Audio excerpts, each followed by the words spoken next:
YouTube. Long time no see. Quick little video. So this is my ink agitator version 2. The last one didn't have this box on it, and it didn't have these triangles. I actually did a test. So this is the test.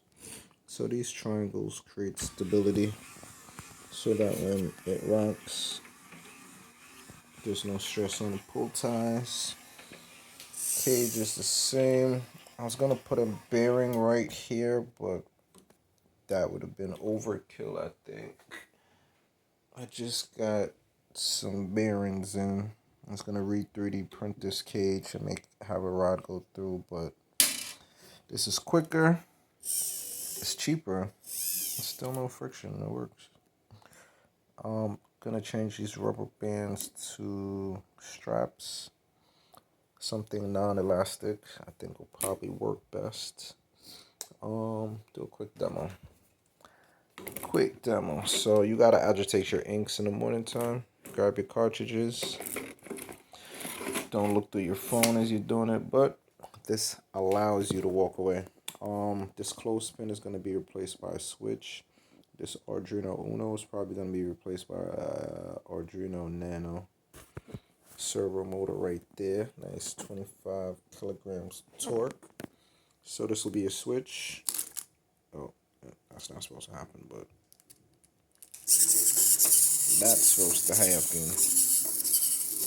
This way, you can agitate your inks for the correct amount of time. You'll walk away, go do something else. It also works perfectly fine with the XL white cartridges.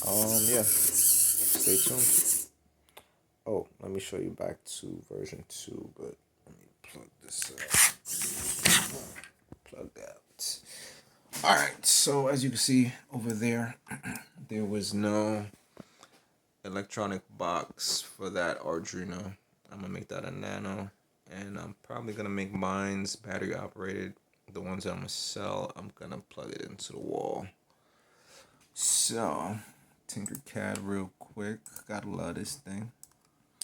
I also made a place for the servo motor wires to route. There'll be a little fuck you wanna call this, trench?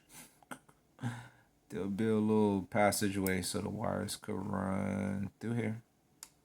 Come on, man. And then you'll turn and then it'll enter the box somewhere over here. But you guys get the idea. Zoom out. There's a hole here. Wires to come in. There'll be a toggle switch here. Yeah, pretty simple. Ink Agitator version 2. Stay tuned. I'm probably gonna have it available for sale on Etsy and other platforms. Probably directly from my website also. Like, subscribe, and all those things. Comment below. Later.